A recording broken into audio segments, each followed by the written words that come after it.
नमस्कार, जय Hind, Vande Mataram. Indian news के लिए मैं किशोर यदुवंशी। इस समय हमारे साथ में है कोमल धर्मेंद्र शाह, एक महिला जिसकी शादी बहुत कम उम्र में कर दी जाती है। जब वो नासमझ रहती है, बहुत कम उम्र में इनकी शादी कर दी जाती है माँ बाप के या परिवार के, दो परिवार की रजामंदी के साथ में।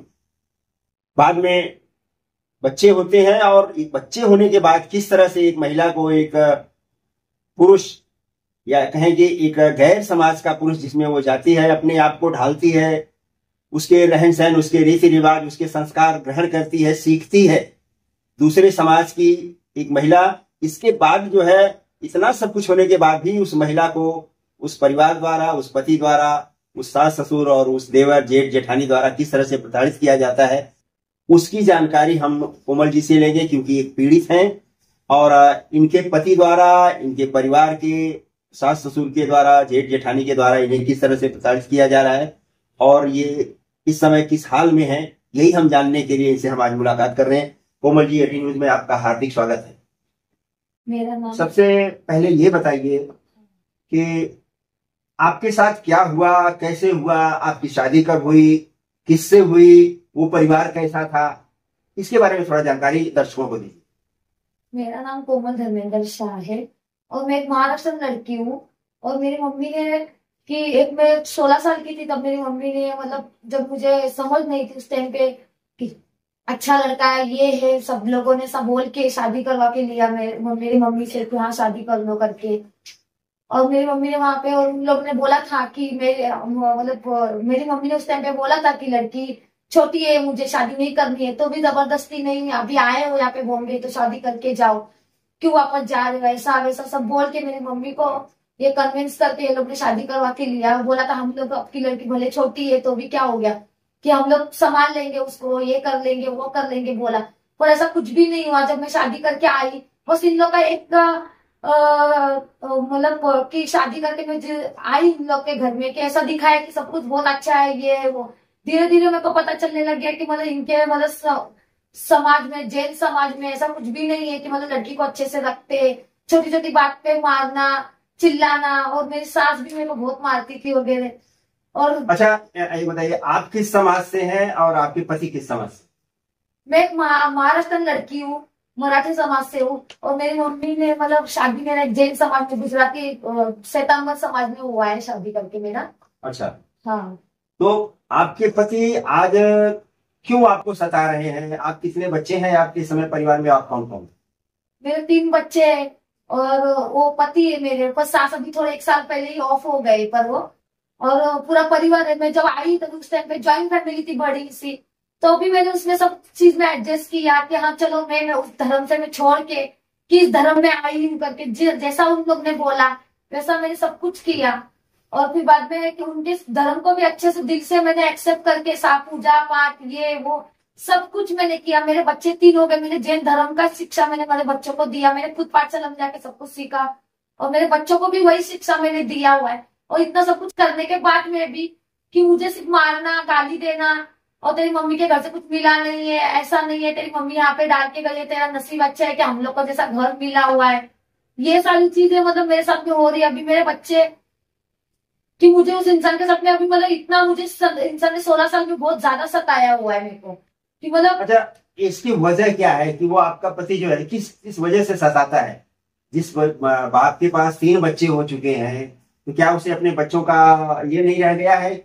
वजह क्या है जो आपको आज वो सता रहा है? वजह ये है कि मतलब उस इंसान को मतलब पता नहीं क्या है, उन लोगों का एक धर्म का अपने बहुत एटीट्यूड बोलो जो भी है वो सब कुछ है उसको, और एक नीची कास्ट से आई हुई है तो इसको हमारे हिसाब से चलना चाहिए। तो तेरी मम्मी के घर पे क्यों जाते हैं, मतलब तेरी मम्मी क्यों आती है यहाँ पे, और आना नहीं चाहिए, बच्चों को उन लोग से मिलाओ मत, और मतलब तेरी मम्मी के घर से कुछ दिया नहीं है हम लोग को, ऐसा वैसा, मतलब दहेज नहीं, तेरी मम्मी के घर से कुछ लेके नहीं आई तो ऐसी आई हुई है। ये सारी चीजें मतलब एक्सेप्ट भी करने को तैयार नहीं है वो लोग की, मतलब कि हाँ बाबा इस लड़की ने इतना सब कुछ एडजस्ट किया हुआ है हम लोग के लिए, तो कि चलो उसके लिए थोड़ा, मतलब वो कुछ है ही नहीं, दया भावना कुछ भी नहीं है उन लोगों को, कुछ भी। मतलब कहने का मतलब ये है कि आज भी उनके दिल में, दिमाग में आपके समाज के प्रति घृणा भरी हुई है।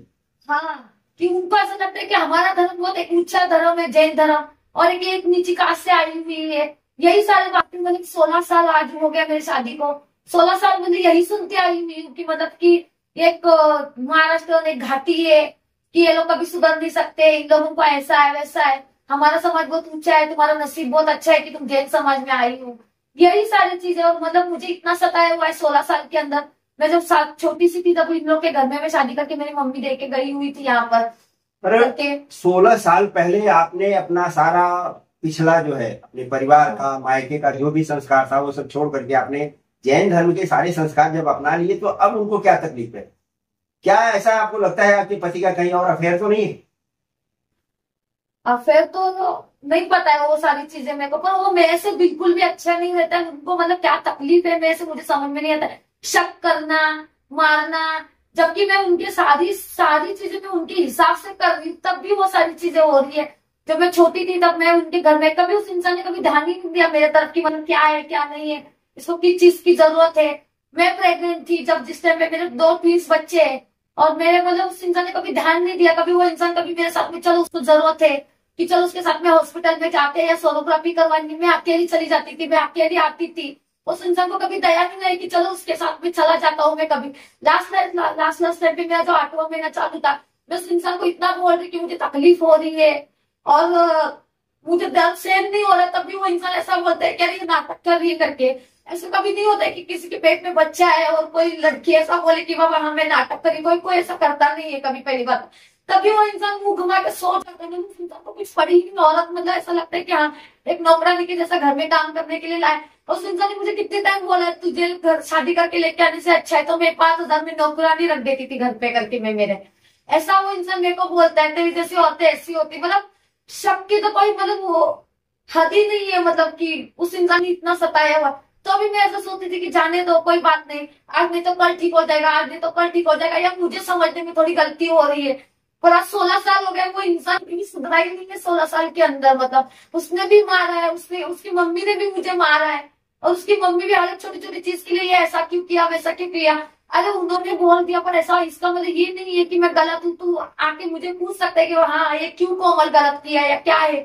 नहीं, सीधा चिल्लाना, मारना, मम्मी ने बोल दिया तो मारना। चलो मेरी सास ने भी मुझे बाथरूम में डाल के मारा है, तब भी वो इंसान मेरे लिए खड़ा नहीं रहा। वो खुद भी मुझे मारता था, तब भी मैं बोलती थी कि जाने तो कोई बात नहीं, छोटा मोटा झगड़ा होता रहता है, कभी ना कभी तो ठीक हो जाएगा, कभी ना कभी तो ठीक हो जाएगा। पर कुछ भी ठीक नहीं होता है। और ऐसा मतलब मैं मेरा सब कुछ धर्म विरम सब कुछ छोड़ के अभी जब मैं इनके धर्म में आने के बाद में जब ये सब कुछ हो रहा है, तो क्या मतलब है किसी और कास्ट से दूसरे कास्ट में जाके शादी करके भी कोई उपयोग नहीं है ना। कि जब इनके कास्ट में और इनके जैन धर्म में अगर ऐसा होता है तो ये सही नहीं है ना, किसी और के धर्म की लड़की को लेके आके अगर ऐसा सताना, ये तो नहीं होना चाहिए ना। पर आपके बच्चे कितने उम्र के हैं और आज वो क्या कर रहे हैं? बच्चे किसके साथ में हैं और बच्चे के प्रति उनका क्या व्यवहार है? बच्चों से कैसा व्यवहार है? बच्चों से तो उन्होंने कभी आज तक, बचपन से लेके आज तक, कभी वो इंसान, कभी बच्चा मेरा बीमार पड़ गया है, कभी हॉस्पिटल में लेके जाना है उसको, या कभी जब वो इंसान मेरे प्रेगनेंसी के टाइम पे मेरे साथ में कभी नहीं आया, वो बच्चा पैदा होने के बाद में भी कभी आज तक कभी अपनी बच्ची को तकलीफ हो रही है या बीमार पड़ गया वो लड़का कि चलो लेके जाते हॉस्पिटल में, कभी नहीं। मैं ही हर टाइम पे मैं मतलब मेरे बच्चे को स्कूल में बोलो, ट्यूशन में बोलो, हर जगह पे मैं ही जाती हूँ। उसको तो ये तक पता नहीं रहता कि मेरा बच्चा कौन से स्टैंडर्ड में पढ़ रहा है करके, उसको ये भी नहीं पता रहता है। मेरा बच्चा बीमार पड़ता है तभी वो बोलता है हाँ तू है ना, तू जाना लेके, ऐसा बोलता है कि बाप होने का मतलब एक भी फर्ज उसने निभाया ही नहीं है। और आप आज की तारीख में क्या कर रहा है वो आपका पति जो है, इस समय क्या करता है? धंधा बिजनेस उसका क्या है? कुछ नहीं, और स्टेट एजेंसी का काम करते हैं, मतलब दलाली का वगैरह वो सब, प्रॉपर्टी का वो ही सब करते हैं। और पैसे का भी कुछ नहीं है। मतलब जब मैं शादी करके आई चलो तो उस टाइम पे थोड़ा ठीक था, वो बाद में सब कंडीशन सब खराब हो गई थी, मतलब जो भी है लॉस बिगड़ गया था। तो अभी मैं उस इंसान का कभी साथ नहीं छोड़ा कि बाबा मैं उस इंसान के साथ में हमेशा खड़ी ही रही हूँ। चलो उसके पूरे घर वालों ने, परिवार वालों ने साथ छोड़ दिया था कि बाबा इसके पास कुछ बचा नहीं, अभी क्या है। और मैंने कभी नहीं ऐसा किया कि मैं उसके साथ में हमेशा खड़ी रही हूँ करके, नहीं आज नहीं तो कल, कोई बात नहीं, कोई नहीं खड़ा है ना, मैं तुम्हारे साथ में खड़ी हूँ, मैं हमेशा तुम्हारे साथ में खड़ी रहूंगी कर। जब जबकि उस इंसान के पास कुछ नहीं बचा था, उनके घर वालों ने उनको घर से बाहर निकाल दिया था, तब भी मैं 3 बच्चों को लेकर उसी इंसान के साथ में खड़ी थी। जब मेरे बच्चे थे मेरे पेट में थे, उस इंसान ने मुझे धक्का मार के घर से बाहर निकाल दिया। पूरी रात में सीढ़ी पे बैठी रह गई थी कि बाबा हाँ नहीं, कि बाबा और मेरे पास कुछ ऑप्शन नहीं था उस टाइम में कि मेरी मम्मी कोल्हापुर में रहती थी और यहाँ पे कोई है नहीं था कि मैं वहां उसके घर पे मैं चली जाऊं करके। तो मैं पूरी रात में उधर बैठी रह गई। फिर बाद में मैंने सोचा कि जाने तो कोई बात नहीं, फिर मैं वापस घर के अंदर चली गई। तो भी वही मतलब इतना सब कुछ सहने के बाद में भी यही सब कुछ होता है। और मेरे बच्चे भी अभी उनके पास में है और बहुत ज्यादा उसको टॉर्चर वगैरह करता है वो। और मुझे उस इंसान के साथ में जब मैंने बोल दिया मतलब अभी ये थोड़े दिन पहले की बात है, उसने मतलब मारना कूटना ये सारी चीजें बहुत सारे मतलब उनके देवर भी साथ, मतलब मेरा छोटा वाला देवर था, देवरानी थी, उनके पूरे घर वाले को सब पता है सारी चीजें। तो भी वो सारी चीजें मुझे ही बोलते कि तू शांत रहा कर, तू चुप रहा कर, तू क्यों पलट के जवाब देती, इसके लिए ऐसा होता है वैसा होता है। पर अब कोई इंसान मेरी जात के ऊपर से, मेरी मम्मी के ऊपर से, मेरे बहन के ऊपर से, मेरे परिवार के ऊपर से तेरे ऐसा वैसा, तो कोई भी बोलेगा तो मुझे भी गुस्सा आएगा ना, तो मैं पलट के थोड़ा तो जवाब दूंगी ना उस चीज के लिए। तो उनके घर वाले मुझे ही चुप करा देते कि हाँ तू चुप रहना, क्या हो जाता है, तू चुप रहना, अगर तू चुप बैठेगी तो। और मैं क्यों चुप बैठू जब मैं गलत नहीं हूँ करके। तो सही है। इस समय बच्चे किसके साथ में हैं? क्या आपके साथ में रहना चाहते हैं बच्चे? हाँ, उनको रोज मतलब आज भी मेरे पास में नहीं है मेरे बच्चे मतलब वो धर्मेंद्र के पास में है, जो मेरा हस्बैंड है उनके पास में मेरे। मैं उनको एग्जाम के लिए मतलब मैं एग्जाम के पहले की बात है कि 4-5 दिन तक उसने मतलब इतना मारा है मेरे को और इतना मतलब तकलीफ दी है। मैं उसके हाथ पांव जोड़ रही थी कि मत करो मत करो ऐसा कुछ भी, कि मुझे मतलब तकलीफ हो रही है। और एक दिन तो मारा तो मेरा लड़का भी खड़ा होकर मेरे को पापा को बोलते कि पापा मत करो ना, क्यों मम्मी को मार रहे हो करके ऐसा करके। तो उसको धक्का मार के उसको चुप करा दिया कि तू चुप है, बीच में मत बोल कर। कितने साल का बच्चा है? हाँ, मेरा 13 साल का लड़का है। हाँ, दो जो जुड़वा है वो 13 साल की है, वो छोटा वाला 9 साल का है। तो 13 साल का बच्चा इतना तो समझ रहा है कि भाई माँ को सताया जा रहा है, मारा जा रहा है। हाँ। अच्छा, वो बच्चे अभी किसके साथ रहना चाहते हैं, आपके साथ या उस आदमी के साथ? रहना चाहते हैं रोज। मैं अभी छोड़ उधर एग्जाम के लिए मैंने मेरे बच्चों को रखा हुआ है वहां पे, और मैं एग्जाम के बाद भी मेरे बच्चों को लेके जाना चाहती हूँ। तो उसको जैसे पता चला कि मैं लेके जाना चाहती हूँ, मतलब उनको टॉर्चर कर रहा है और उनको बोल रहा है कि ऐसा बोलो बच्चों को, मम्मा के लिए ऐसा बोलो, मम्मी तुम आ जाओ, हम लोग को पापा रो रहे, ये कर रहे, मतलब उन लोग को टॉर्चर कर करके मतलब बोलने के लिए बोल रहे हैं कि मम्मी आप वापस आ जाओ, ऐसा हो जाएगा वैसा हो जाएगा। मतलब जबकि उस बच्चों को उनके पास रहना भी नहीं है, तब भी जबरदस्ती का मेरे बच्चे को उसने रखा हुआ है। रोज मेरे बच्चे फोन करके मेरे को बोलते कि मम्मी आप लेने को आओ ना, मम्मी आप कब आ रहे हो, मम्मी आप कब आ रहे हो, मम्मी आप कभी आ रहे हो, पापा ऐसा करते, पापा वैसा करते, हाथ मरोड़ते, कान खींचते, जबरदस्ती बोलने के लिए आपको बोलते। ये सारी चीजें मेरे पास रिकॉर्डिंग पे ही है मेरे बच्चों की, मेरे बच्चे ऐसा ऐसा मेरे को बोल रहे करके। और रोज मेरे बच्चे मुझे कॉल करके सुबह शाम बोलते मम्मी आप आओ, कब लेने के लिए आओगे, हम लोग को लेके जाओ, यहाँ पे नहीं रहना है, नहीं रहना है, नहीं रहना है करके। तो किसी इंसान जबरदस्ती का मेरे बच्चे को रखा हुआ है, बोलते कि मुझे नहीं दूंगा तेरे बच्चों को करके। वही मैं मतलब तुम्हारे यहाँ पे ऐसा मतलब तुम लोग महाराष्ट्र हो, तुम क्या उसको शिक्षा दोगे, तुम लोग घाटी हो, अब जैन समाज में रहेंगे तो अच्छे रहेंगे, ऐसा वैसा वो सारी चीजें उन्होंने मतलब ये करके रखा, और मेरे बच्चों को वो देने के लिए तैयार नहीं है अभी। और यहाँ से कुछ और बोलता है कि मैं मतलब उसने ऐसा तैयारी भी करके रखा हुआ है कि यहाँ से गुजरात में कहीं और दूर भेज दूंगा करके। पर प्लीज ऐसा मत करने देना कि मेरे बच्चे मुझे चाहिए और मेरे बच्चों को मैं चाहिए। वो बच्चे रोज मुझे फोन करके बोलते कि मुझे मेरे अम्मा मम्मी के पास जाना, मम्मी के पास जाना, आप मम्मा आओ लेने के लिए, मम्मा अपने फोन तक मेरे से बात करने के लिए नहीं देते। और अभी इस सारी घटना को ध्यान में रखते हुए आपने पुलिस में, कोर्ट कचहरी में कोई एप्लीकेशन और इस तरह का कुछ कानूनी कार्रवाई के लिए किया है? हाँ, मैंने अभी वो थोड़े दिन पहले ही वो जब ज्यादा हो गया था ना, तब मैं जाके पुलिस कंप्लेंट मतलब एनसी करवा के आई थी उनके नाम से जाके। अच्छा। हाँ, तो पुलिस ने कुछ कार्रवाई किया? नहीं, वो नोटिस उनको भेजा हुआ है। और अभी मैंने कोर्ट में भी वो डिवोर्स का और मेरे बच्चों की कस्टडी के लिए मैं मतलब ये फाइल मैंने अभी डाला हुआ है उधर। तो मैं ले बच्चों को मतलब मुझे चाहिए मेरे बच्चे मतलब।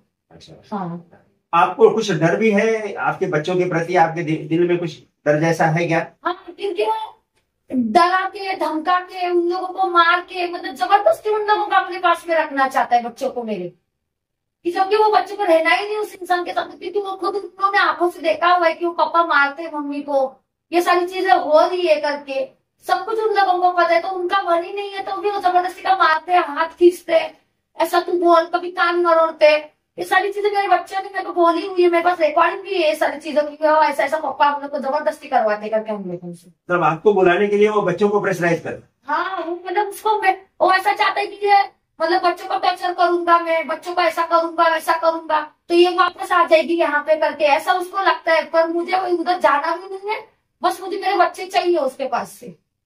आप अपने मराठी समाज से या उनके जैन समाज से क्या कहना चाहती हैं? आपकी क्या तकलीफ है? अगर कोई सामाजिक कार्यकर्ता, कोई सामाजिक आदमी अगर आप दोनों के परिवार से मिले या कुछ इस तरह से, तो आप लोग क्या चाहेंगे?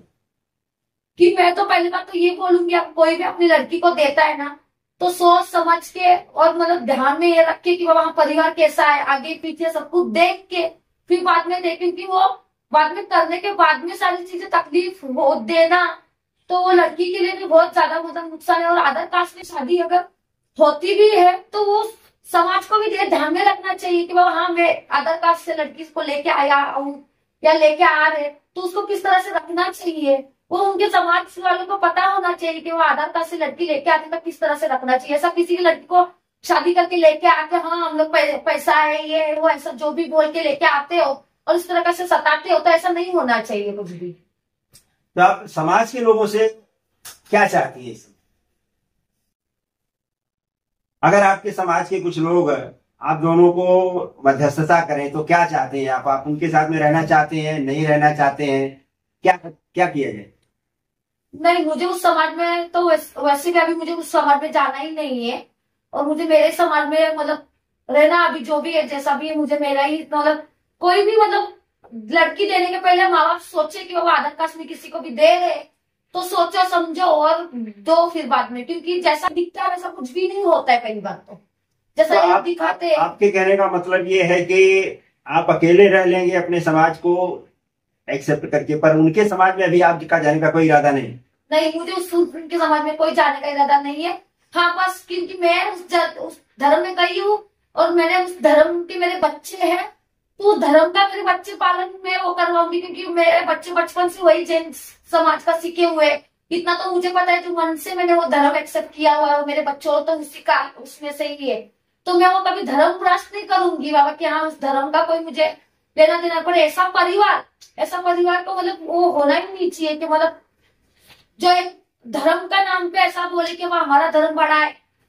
इंसानियत ज्यादा मतलब वो मायने रखती है कि बाबा इंसानियत ज्यादा मायने होनी चाहिए। धर्म से कोई ऐसा इतना मेरे को कोई धर्म से नहीं लेना देना, धर्म उनका अच्छा ही है, पर उनके जो लोग हैं जो धर्म को लेके ऐसा बोलते कि हमारे धर्म में ऐसा होता है वैसा होता है, धर्म को बीच में लाके ये लोग सारी चीजें कर रहे हैं, तो ये नहीं होना चाहिए। बस जिस तरह से आप लोगों ने बताया कि आपके माँ बाप की कुछ प्रॉपर्टी थी, उसे बेचने के बाद जो भी पैसा आया था उस पैसे का क्या हुआ?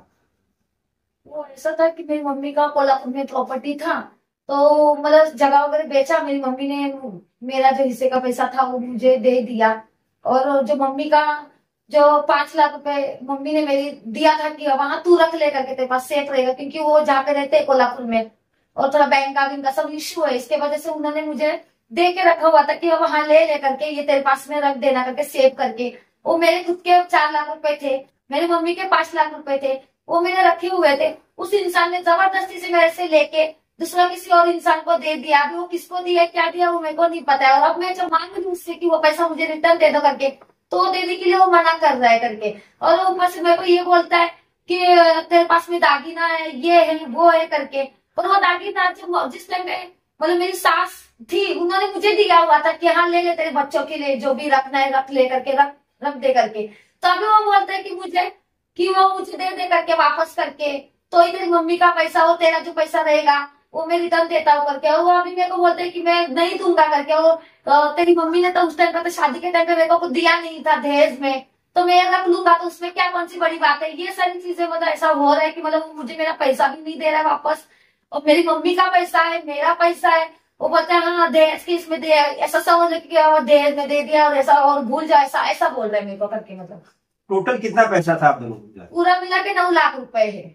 अच्छा हाँ 9 लाख रुपया लेने के बाद भी आप लोगों के साथ इस तरह का व्यवहार आदमी कर रहा है। आप अपने जो जैन समाज के श्वेतांबर कौन से धर्म से रखते हैं? श्वेतांबर श्वेतांबर जैन धर्म, श्वेतांबर जैन से।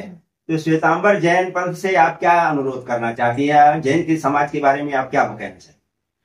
देखो ये श्वेतांबर जैन धर्म जो है इनको सिर्फ मैं एक ही बात बोलना चाहिए, जो ऐसा जो परिवार है जो दूसरे की लड़की को लेके आता है वो सब कुछ एक्सेप्ट करती है, तो भी अगर तुम सारी चीजें उसके साथ में ऐसा कर रहे हो तो ऐसे परिवार को ऐसे समाज के अंदर रहना ही नहीं चाहिए। ऐसे मतलब परिवार को बेदखल करवा देना चाहिए कि ऐसे समाज रखना ही नहीं चाहिए, ऐसे समाज के अंदर ऐसे लोगों को, जिसकी वजह से समाज का नाम भी खराब हो रहा है, एक धर्म का भी एक मतलब ये हो रहा है, क्योंकि वो ना धर्म के लायक है ना एक इंसानियत के नाते, मतलब वो इंसान बोलने के ना ये है कि मतलब ऐसे इंसान भी नहीं बोल सकते, मतलब जानवर से भी कई गुजरे हुए फैमिली है वो, सही बोलूं तो बहुत मतलब बुरी तरीके से उन लोग ने, मेरे 16 साल में बहुत ज्यादा मतलब मुझे उन लोग ने टॉर्चर वगैरह बहुत कुछ किया। और मेरे मुझे सिर्फ एक जैन समाज से मुझे एक ही रिक्वेस्ट है, मेरे बच्चे मेरे पास आना चाहते हैं, बस मुझे मेरे बच्चे दे तो बात मतलब ये कर दो करके, और उसको मतलब उसने जबरदस्ती मेरे बच्चे को रखा हुआ है। और ऐसे लोगों को तो रखना ही नहीं समाज के अंदर की, जो जैन समाज को मैं ऐसा बोलूंगी कि अगर ऐसे जैन समाज तो मैंने कभी देखा ही नहीं है कि ऐसे लोग जैन समाज में होते करके। जैन लोग बहुत अच्छे रहते हैं, मैं खुद मंदिर में जाती हूँ, मैं देखती हूँ कि इज्जत, औरतों की इज्जत कैसे की जाती है, औरतों को किस तरह से रखा जाता है। पर इनके परिवार में ऐसा कुछ भी नहीं है, इनको ऐसा लगता है कि औरत मतलब एक चप्पल की जूती है, उसको दरवाजे के बाहर रखो बस, इससे ज्यादा कुछ नहीं है। और ऐसे परिवार को, ऐसे समाज के अंदर रहना भी नहीं चाहिए, बेदखल कर देना चाहिए, बाहर निकाल देना चाहिए ऐसे परिवार को। Okay okay okay. तो देखिए, एक महिला की, एक लड़की की मनोस्थिति ऐसे समय में क्या होती है कि जब कोई भी परिवार एक दूसरे परिवार से किसी लड़की को लेकर के आता है, जब उसकी जरूरत रहती है वो उसे लाता है, सर आंखों पे बिठाता है, पर कुछ दिन के बाद जब उसका दिल भर जाता है तो वो उससे घृणा करने लगता है, उसके परिवार से, उसी समाज से। और उसका दोहरा मानदंड, दोहरा चरित्र जब सामने आता है, तब इस तरह की घटनाएं सामने आती है। क्योंकि इनके दिल में वो पाप नहीं था, वो छल कपट नहीं था, इसीलिए इन्होंने जैन धर्म को दिल से स्वीकार किया। आज भी वो कह रहे हैं कि मेरे बच्चों को मैं जैन धर्म में ही रह करके उनको शिक्षा ग्रहण करवाऊंगी, उनका संस्कार करूंगी। पर समाज के जो इस तरह के दो मुहे लोग हैं, वो किस तरह से समाज को ठगते हैं, किसी लड़की को ठगते हैं, उसके इमोशन को ठगते हैं, उसके जीवन के साथ खिलवाड़ करते हैं, ये बहुत बड़ी सोचने वाली बात है। ऐसे में चाहे वो जैन समाज हो या मराठा समाज हो, इनके जो प्रबुद्ध लोग हैं, इनके जो समाज के जो अग्रणी लोग हैं, ऐसे लोगों को सोचना चाहिए कि अगर किसी हमारे बिरादरी के, हमारे समाज के किसी लड़के ने इस तरह से किसी लड़की को ला करके दूसरे समाज से अगर शादी किया है, तो उसे मार्गदर्शन करें, उसे समझाएं कि अपने समाज में वो किस तरह से उसे एक्सेप्ट किया जाता है, किस तरह से आत्मसात किया जाता है। और ये पीड़ित महिला इस समय एक अज्ञात जगह पर है, जहां इन्होंने अपनी व्यथा मुझसे बताई है, और उस जगह को मैं डिस्क्लोज नहीं कर सकता हूं। और अगर कोई आदमी इस तरह का है जो इनकी मदद कर सकता है, तो मेरे दिए हुए नंबर पर, नीचे दिए हुए मेरे नंबर पर वो मुझसे संपर्क कर सकता है, और मैं इनसे मिलाने की भरसक कोशिश करूंगा। अगर इनके मामले को किसी तरह से शॉर्ट आउट किया जा सकता है तो ये बहुत बड़ी बात होगी। डीडी न्यूज के लिए मैं किशोर यदुवंशी। मेरी ये खबर अगर आपको अच्छी लगे तो इसे लाइक, शेयर और मेरे चैनल को सब्सक्राइब जरूर करिएगा। अगले किसी एक और ऐसे ही ज्वलंत मुद्दे के साथ हम आपके सामने फिर हाजिर होंगे। तब तक के लिए नमस्कार, जय हिंद, वंदे मातरम, धन्यवाद।